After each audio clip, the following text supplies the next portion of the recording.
As a certified victim of character development, I agree.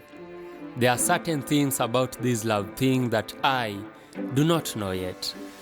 But there are two things that I am certain for sure. One must do them before you commit to any woman.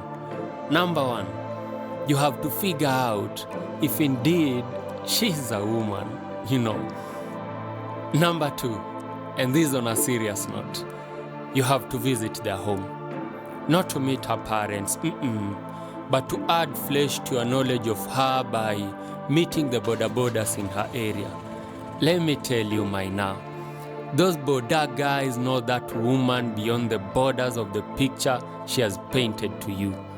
So and yet again, these guys unanimously rumomongered to me that woman is a red tie. My next stop had to be at a gynecologist. In my hands, I held a case of life and death. I wanted to know if such thing as a red-tied woman does exist, and if it does, how do those thighs really look like? Are they like bloody red or what? And if not, how then can one tell that this woman is a red tie?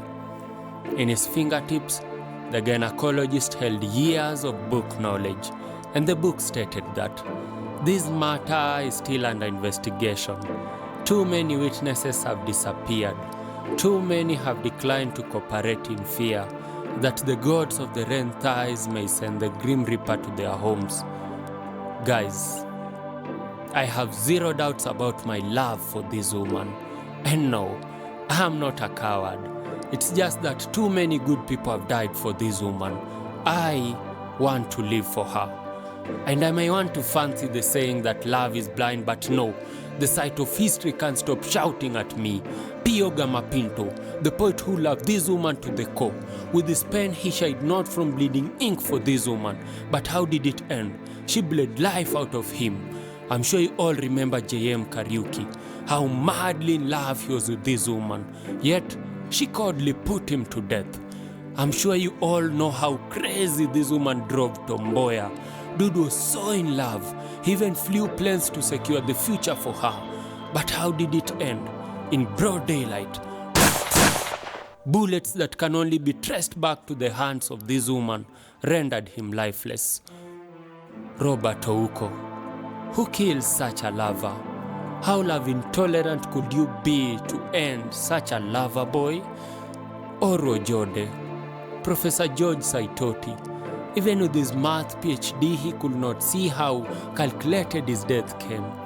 I'm sure you all remember Jacob Juma, how he publicly simped for this woman. Yet when she decided to end him, she didn't blink twice. How dare you forget Chris Msando, how he beat his chest boasting of how he'll protect his love for this woman. Yet still, we only have inhuman death to look back to. Baby Pendo, even before she learned how to love this woman, she was wiped out.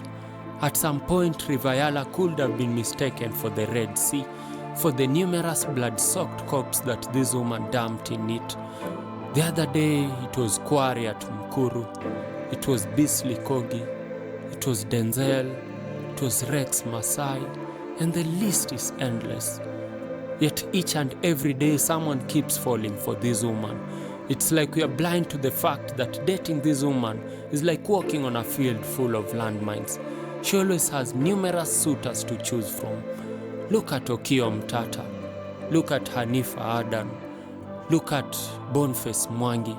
And the list is endless.